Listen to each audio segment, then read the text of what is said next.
Welcome, students. Today we are on the third chapter of class plus 2, name yoga and lifestyle. And today's topic about the disease asthma. We are discuss about the disease of asthma, about the meaning of asthma, procedure, benefits and contraindications for Sukhasana, Chakrasana, Gaumukhasana, Parvatasana, Bhujangasana, Paschimottanasana, Matsyasana. Matsyasana. So, firstly, we have to understand about the disease asthma. Asthma is a common long-term inflammatory disease of the airways of the lungs. It is characterized by variables and recurring symptoms, reversible airflow obstructions, and bronchospasms. Symptoms includes episodes of wheezing, coughing, chest tightness, and shortness of breath. These episodes may occur a few times a day or few times per week. Depending upon the person, they may become worse at night or with exercise. तो firstly we have to understand the meaning of asthma. Asthma क्या है? एक ऐसा disease है जो बहुत लंबे समय तक चलने वाला डिजीज़ है. इसमें क्या होता है, इसमें जो एयरवेज हैं लंग्स के वो सिकुड़ जाते हैं, तो सांस लेने में तकलीफ होती है, बहुत ज़्यादा सांस फूलने लग जाती है. It is characterised by various symptoms, variable air flow obstructions. आपको सांस लेने में काफ़ी दिक्कत आएगी. फॉर एग्जांपल, जैसे सांस जो आपके मुंह से बहुत सारी ऐसी आवाज़ें जैसे wheezing, coughing, chest tightness, shortness of breath, ये सभी सिम्टम्स हैं अस्थमा के. ये सभी प्रॉब्लम्स आपको दिखनी शुरू हो जाएंगी. These episodes में अगर फ्यू टाइम अ डे और फ्यू टाइम्स पर वीक, आपको डेली बेसिस पे भी बहुत ज़्यादा हो सकती है, और ऐसा भी हो सकता है कि आपको एक वीक के बाद कुछ टाइम के लिए ऐसे ही प्रॉब्लम आए. मोस्टली ये जो प्रॉब्लम आती है ये नाइट के टाइम पे ज़्यादा हो जाती है, और ड्यूरिंग द एक्सरसाइज टाइम अगर आप कोई बहुत ज़्यादा फिजिकल वर्क कर रहे हो जिसमें आपकी सांस फूल जाती है, तो उस टाइम पे आपकी सांस की जो रेस्पिरेटरी सिस्टम की रिकवरी है वो बहुत कम होती है और आपकी सांस फूल जाती है थोड़ा सा काम करने से, ऐसे स्टेयर्स अप स्टेयर्स होने से. तो उस तरह say about the prevention of exercise induced asthma. Asthma से बचने के लिए हमें कुछ प्रिवेंशंस दी गई हैं. हम अवॉइड कर सकते हैं जो चीज़ें अगर हम अवॉइड करें तो ड्यूरिंग द अस्थमा डिजीज़, तो हम अपनी हेल्थ को जो है हम काफ़ी हद तक सही कर सकते हैं और इस डिज़ीज़ से हम लड़ सकते हैं. कौन से पॉइंट्स हैं हमें जो ध्यान में रखने चाहिए वो हैं. फर्स्ट हमारे पास, you should not avoid physical activity because of exercise induced asthma. There are steps you can take for prevention of asthma symptoms that will allow you to maintain normal physical activity. In fact, many athletes, even Olympic athletes, compete with asthma.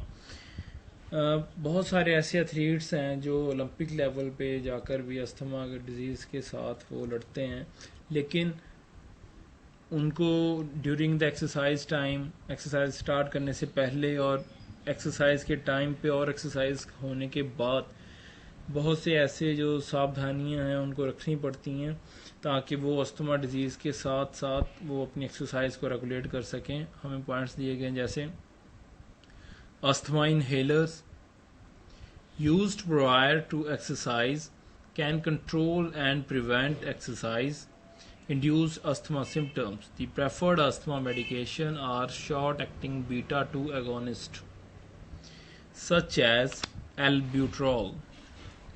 जो albuterol है वो as a medicine ली जाती है asthma में, और आप inhaler भी use कर सकते हैं ड्यूरिंग एक्सरसाइज शुरू करने से पहले और बाद में.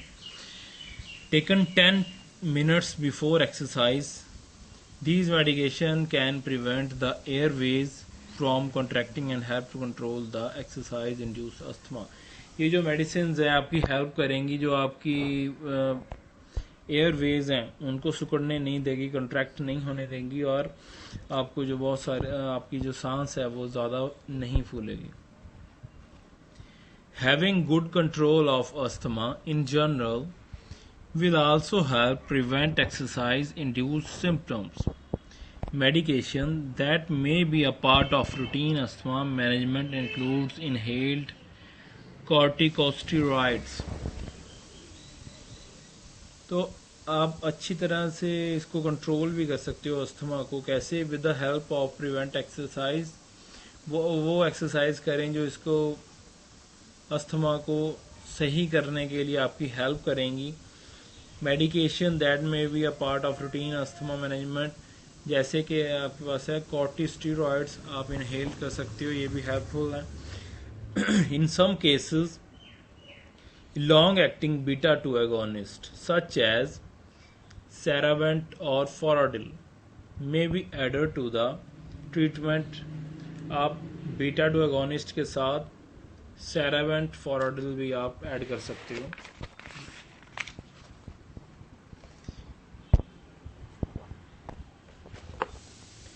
In addition to taking medication, warming up prior to exercising and cooling down after exercise can help in asthma prevention.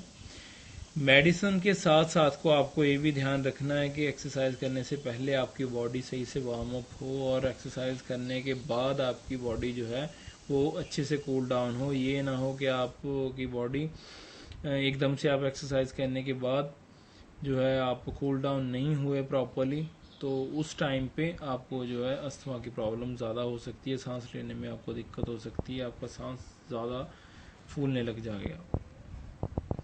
For those with allergies and asthma, exercise should be limited during high pollen days when temperature are extremely low and air pollution level are high. Infection can cause asthma, cold, flu, sinusitis, and increase asthma symptoms, so it is best to restrict your exercise when you are sick. तो अगर आपको कोई allergy का symptom है या आपको asthma का symptom है, तो आप उस टाइम पे क्या करना है आपने, या तो एक्सरसाइज कम करनी है या तो नहीं करनी है. अगर बहुत ज़्यादा टेम्परेचर लो है जिस टाइम पे पोल्यूशन बहुत ज़्यादा है और एयर जो है वो डेंस्ड है, तो उस टाइम पे आपको अवॉइड करनी है एक्सरसाइज. अगर आपको कोल्ड है, फ्लू है, अगर कोई भी ऐसे सिम्टम्स हैं या आप फिर बीमार हो, तो आपको उस टाइम पे एक्सरसाइज जो है वो नहीं करनी चाहिए. आगे हमारे पास आसनास टू क्योर अस्थमा. हमने मेडिसिन के बारे में देखा, प्रिवेंशन के बारे में देखा, अस्थमा का मीनिंग के बारे में देखा, क्या होती है ये डिजीज. उसके बाद है हमारे पास आसनास. आसनास कौन कौन से आसनास हमें करने चाहिए अस्थमा में, कौन से बेनिफिशियल हैं, कितने टाइम तक करने चाहिए, ये सभी चीज़ें हम आज इस टॉपिक में हम कंप्लीट करेंगे. फर्स्ट है हमारे पास सुखासना. सुखासना का प्रोसीजर क्या है? Sit erect with your feet stretch out in front of you. Now cross your legs such that your knees are wide. Shin are crossed and each foot is placed under the knee. Your knees must be bent and your legs should be tucked into your torso. Your feet must be relaxed and the outer edges must rest on the floor while the inner edges must arc on your shin. When you look down on your legs, you must see a triangle formed by your shin. Ensure the comfortable space between your pelvis and feet. Your pelvis must be in a neutral position. So this is the position of a Sukhasana. आपको floor पे जो है कि sitting position में firstly आपको बैठना है, और उसके बाद आपको अपनी दोनों लेग्स जो हैं वो बेंड करनी है, जस्ट लाइक दैट. जैसे आपको इस पिक्चर में दिखाई दे रहा है बिल्कुल वैसे आपको अपनी पोजीशन बनानी है. आपकी जो लेफ्ट फुट है वो राइट साइड, जो राइट फुट है वो लेफ्ट साइड, ऐसे क्रॉस्ड आपको लेग करनी है। और अपनी बैक बोन जो उसको स्ट्रेट करना है, अपने दोनों आर्म्स बेंड करके अपने दोनों हाथ अपने नीज के ऊपर आप रखोगे और बिल्कुल अपना जो मेंटल लेवल है उसको कंसंट्रेट करोगे। About the benefit of this asana, it spread a sense of calm and peace through mind and body. It relax your brain, दिमाग के लिए काफ़ी अच्छा है, उसको रिलैक्स करने के लिए, पीस बनाने में, काम बनाने में, आपके जो सेंसेस है उसमें। You will feel all exhaustion, stress and anxiety leave your being. जो स्ट्रेस एंड एंग्जाइटी है उसको कम करने में हेल्प करेगा। Your chest and collar bones are broaden. Chest को ब्रॉड करने के लिए जो कॉलर बोन्स होती हैं उसको ब्रॉड करने में हेल्प करेगा। Your body alignment is improved. Practising this asana help in elongate your spine. Spinal cord को सही करने में, स्ट्रेट करने में आपकी हेल्प करेगा और बॉडी की अलाइनमेंट इम्प्रूव होगी। Your back become stronger. This asana gives your knees and ankles a good stretch. Ankles को, नीज को गुड स्ट्रेचिंग मिलेगी, बैक बोन जो है वो स्ट्रांग होगी। About the contradiction of Sukhasana, individuals suffering from backache shouldn't stay in this position for more than 5 minutes. अगर किसी को बैक बोन की जो प्रॉब्लम है उसमें दर्द रहता है, उसमें पेन रहता है, तो वो अगर इस आसन को करे तो ज़्यादा से ज़्यादा 5 मिनट तक इस पोजीशन में रहे, उससे ज़्यादा नहीं। Spine issue, any issue related to the spine और स्पाइनल डिस्क प्रॉब्लम, अगर किसी को डिस्क प्रॉब्लम है तो वो इस डिजीज को, इस पोजीशन को ना करें। सेकेंड आसन है हमारे पास चक्र आसन। lie down on the ground resting on the back, place the buttock on the ground touching the feet, then fix both the elbows on the ground to the two sides of the head, raise the back, make the portion of the body exactly round, remain in this position for some time. आपको क्या करना है, you have to make the position of just like that if you want to do chakrasana. So this is the position of chakrasana. आपको firstly starting में अपने mat पे, floor पे लेटना है। उसके बाद आपको अपने दोनों हाथ अपने सर के पास लेकर जाने हैं और अपनी दोनों आर्म्स को सीधे करते हुए आप अपने जो स्पाइनल कॉर्ड है उसको ऊपर उठाते हुए जाओगे। अपने दोनों पैर आपस में थोड़े से कम डिस्टेंस पे रखोगे। उसके बाद अपनी बैकबोन को उठाते हुए आप अपने दोनों पैरों और अपने दोनों हाथों को नीचे रखते हुए अपनी लेग्स और आर्म्स को सीधा करते हुए आप एक कर्व्ड पोजीशन बना दोगे ऐसे चक्कर की तरह। और Chakrasana, this is the position of चक्रासन।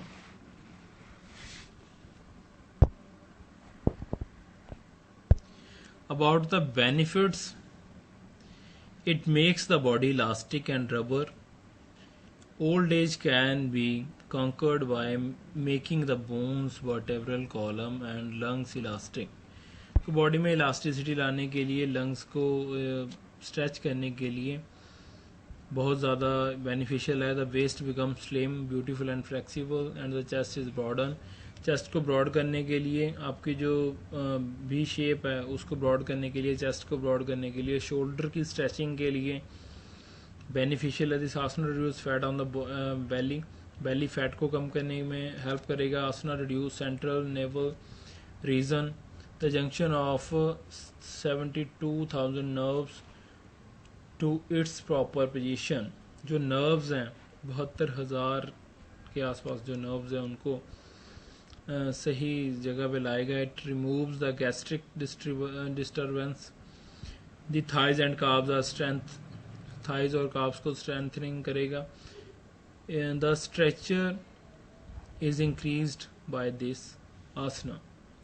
तो जो स्ट्रेचर है वो इंक्रीज होगा, जो गैस्ट्रिक प्रॉब्लम्स है डाइजेस्टिव सिस्टम के स्टमक के साथ जुड़ी हुई वो भी इम्प्रूव होंगी.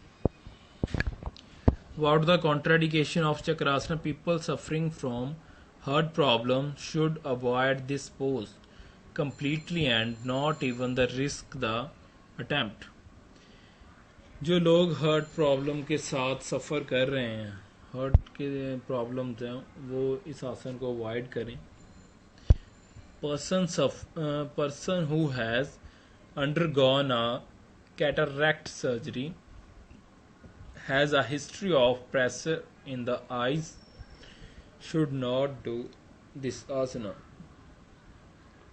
अगर कोई पर्सन जिसकी सर्जरी वगैरह हुई है वो इसको ना करे, और अगर किसी की हिस्ट्री है कि उसकी आंखों में प्रेशर रहता है, जो आइज़ की नर्व्स होती हैं उसमें बहुत ज़्यादा प्रेशर रहता है, तो उस केस में वो इस आसन को परफॉर्म ना करें. नेक्स्ट है Gomukhasana.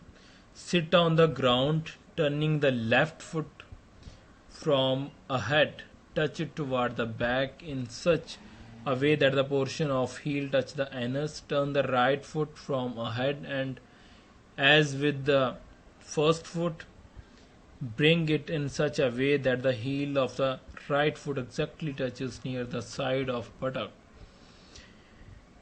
The toes of the left foot should be straight and touch the ground, and toes of the right foot should also keep sticking on the ground. Take the right hand from the side of the neck behind the shoulder. So this is the position of Gomukhasana. आपको अपने mat पे या एक plane surface पे बैठना है. एक sitting position का ये आसन है. इसमें क्या करना है, आपको अपना जो लेफ्ट फीट है, जो आपका लेफ्ट आपकी लेग है, उसको आपने राइट साइड की तरफ बेंड करना है, और आपका जो फीट है उसको बैक की तरफ. जो आपका राइट लेग है उसको आप क्रॉस करोगे लेफ्ट के ऊपर से, जस्ट लाइक दैट, जैसे आपको इस इमेज में दिखाई दे रहा है. तो आपकी लेग्स क्रॉस होंगी विद ईच अदर, एक नीचे से और दूसरी ऊपर से. उसके बाद आपका जो आर्म है, आप चाहो तो लेफ्ट या चाहो तो राइट आप ऊपर उठा के उसको बेंड कर सकते हो, और दूसरा जो आपका आर्म है वो पीछे आपकी बैक से होता हुआ दोनों हाथों को आप आपस में मिलाओगे और अपनी फिंगर्स के साथ उसको टाइटली पकड़ लोगे. So this is the position of Gomukhasana. ऐसे ही इसको चेंज करते हुए फिर लेफ्ट साइड, फिर राइट साइड, और फिर लेफ्ट लेग और राइट लेग, ऐसे ही ये पोजीशन को आप चेंज करते हुए परफॉर्म करोगे. It stretch your hips, thighs, ankles and chest, shoulders, interior deltoids, triceps, inner armpits and lats. तो ये सभी चीज़ों को स्ट्रेच करेगा, हिप को, थाई को, एंकल को, चेस्ट को, शोल्डर को, सभी की स्ट्रेचिंग करेगा. Gomukh asana helps to induce relaxation. Gomukh asana is helpful relieving element like diabetes, high blood pressure and sexual malfunctions. तो in case of diabetes, blood pressure or sexual problems में भी ये helpful है. About the contraindication of Gomukhasana, people suffering from bleeding pills should avoid this आसन. अगर किसी को bleeding की प्रॉब्लम है, ब्लीडिंग पिल्स की प्रॉब्लम है, तो वो इस आसन को ना परफॉर्म करें. आगे हमारे पास फोर्थ आसना, पर्वत आसना. In Sanskrit, Parvata means mountain. The pose looked like a mountain from the sides, and hence its name is Parvatasana. As part of the Surya Namaskara, Parvatasana is performed after Ashva Sanchalanasana. Hence, Ashva Sanchalanasana becomes the starting pose of Parvatasana. From Asva Sanchalasana, Straighten the bent leg and take it backward.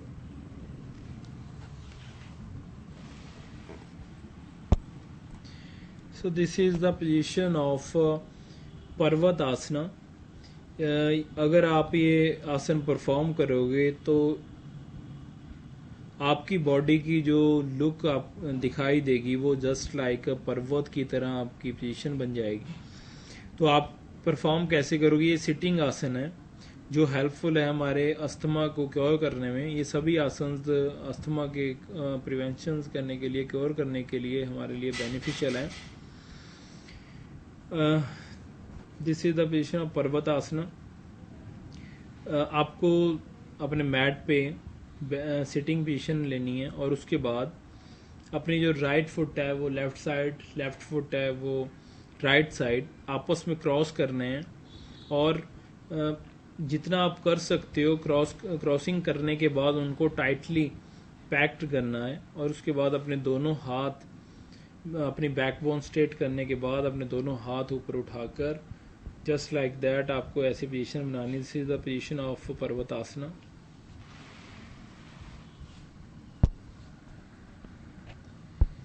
Benefits of Parvatasana. Parvatasana strengthens the muscles of the arm and legs. It tones the spinal nerves and sends good flow of blood and spinal region. जो पर्वत आसना है हमारे arms की और legs के muscles को strengthen करेगा. हमारे जो स्पाइनल नर्व्स है उसको टोन अप करेगा और ब्लड का फ्लो जो है वो अच्छा करेगा. Contraindication of this asana: person who are suffering from knee problem and reeling sensations should not perform this exercise. अगर किसी पर्सन को प्रॉब्लम है नी के साथ रिलेटेड तो वो इस आसन को ना करे, क्योंकि इस आसन में नीज जो है वो बेंड होती हैं, बहुत ज़्यादा उनके ऊपर प्रेशर पड़ता है. तो उस केस में आप इस आसन को परफॉर्म ना करें. फिफ्थ हमारे पास Bhujangasana. Lie down resting on the belly, join both the feet together and let them stick to the ground fully. Touch the portion of the body from the toes to the navel with the ground. Place the hands under the shoulder on the ground. The two hands should not be ahead behind the shoulder. Resting on the hands, bend forward the portion above the navel as far as possible. The upper part of the waist will appear like cobra. So this is the position of Bhujangasana. आपको क्या करना है? आपको उल्टा लेटना है. पहले तो फ्लोर के ऊपर उल्टा लेटने के बाद अपने दोनों लेग्स को बिल्कुल सीधा रखना है. उसके बाद अपने दोनों फुट जो हैं उसको आपस में मिला के रखना है. उल्टा लेटते हुए आप नेवल तक जो है आप ग्राउंड के साथ टच होगे और अपने दोनों हाथ अपने शोल्डर के साथ रख के आपको अपनी आर्म्स को सीधे करते हुए जाना है और सामने देखते हुए आप अपनी जो है बैक बोन को स्ट्रेट करेंगे और आपका जो है नेवल तक पार्ट है, आपकी लोअर बॉडी है, उसको नीचे लगाते हुए आप इस आसन को परफॉर्म करोगे. जितना टाइम तक आप कर सकते हो आपकी स्ट्रेचिंग के लिए, आपके मसल्स को बेंड करने के लिए, स्ट्रेच करने के लिए एक्सरसाइज बहुत बेनिफिशियल है. जितना टाइम आप ज़्यादा से ज़्यादा इस पोजीशन को कंटिन्यू कर सकते हो ये आपके लिए बेनिफिशियल है. About the benefit of this asana. This asana activate the upper organ of the body. It makes the waist and spine slim. It reduce obesity, blood circulation. Many diseases of the stomach such as constipation, indigestion, as gas problems. By practicing this asana, the person becomes fearless and courageous and brave. So these are all are the benefits of this asana. About the contraindication, those with severe back pain problems, rating spine. अगर आपको कोई spinal cord के साथ related कोई problem है तो आप इस आसन को ना परफॉर्म करें, क्योंकि इसके लिए बैक जो है आपकी वो फुल स्ट्रेच होगी. Someone having neck problem rating to the spondylitis, to should clearly avoid this asana. अगर किसी को नेक की प्रॉब्लम है वो भी इस आसन को ना करें। Someone suffering from stomach disorders like ulcer should ensure proper guidance. अगर किसी को पेट की प्रॉब्लम है, स्टमक में अल्सर्स वगैरह हैं, तो भी वो विदाउट डिस्क्रिप्शन अपने किसी ट्रेनर के साथ या डॉक्टर के एडवाइस के बिना इस पोज को ना करें। नेक्स्ट है हमारे पास पश्चिमोत्तानासना। जो पश्चिमोत्तानासना है, this is the position of Paschimottanasana. आपको ग्राउंड में ये एक सिटिंग आसना है पश्चिमोत्तानासन। इसमें आप क्या करोगे, अपने दोनों लेग्स बैंड सीधे करके, डोंट बैंड योर नीज, बिल्कुल स्ट्रेट होंगी लेग्स आपकी, पैर आपके साथ में जुड़े हुए। और उसके बाद आप अपनी बैक बोन को आप स्ट्रेच करते हुए नीचे आओगे, अपने दोनों हाथ पैरों तक लेके आओगे। You have to touch your fingers of your foot with your fingers. Then उसके बाद अपने पैरों के फिंगर्स को क्रॉस करते हुए आप अपने पैरों को लॉक करोगे अपने दोनों हाथों से। जो आपका नेक, जो आपका हेड होगा वो आपके जो नीज होंगे उनको टच करेगा। सो जस्ट लाइक दैट आपको ऐसे ही पोजीशन बनानी है। This is the position of Paschimottanasana. About the benefits of this asana, it makes the spine elastic and waist slim and sturdy. Waist को स्लिम करने में, स्पाइनल कॉर्ड को इलास्टिसिटी बनाने में हेल्पफुल है, फैट को कम करने में, ब्लड सर्कुलेशन में, माइंड को पीसफुल बनाने में। This asana for 3 hours and 48 minutes। अगर इस आसन को आप 3 घंटा 48 मिनट तक करोगे तो आप जो है वो ट्रांस पोजीशन में चले जाओगे, समाधि पोजीशन में। बैक के लिए, वेस्ट के लिए thigh, calves and paralysis is removed. Worm of the belly are killed. अगर आपकी बेली में वर्म्स हैं तो वो इस आसन के साथ वो मर जाएंगे। The nerves attain equilibrium and balance. About the contradiction of this asana, do not perform the Paschimottanasana in case of painful and enlargement of liver. अगर आपको कोई ऐसी प्रॉब्लम है, अगर आपके स्टमक में पेन है या लिवर में इन्फेक्शन है जिसके साथ इनलार्जमेंट हो रही है, तो आप इस आसन को ना करें। If you have the herniated disc and acute appendicitis, you should never do Paschimottanasana. अगर आपको कोई डिस्क के साथ प्रॉब्लम है या आपको अपेंडिसाइटिस है तो इस आसन को परफॉर्म ना करें।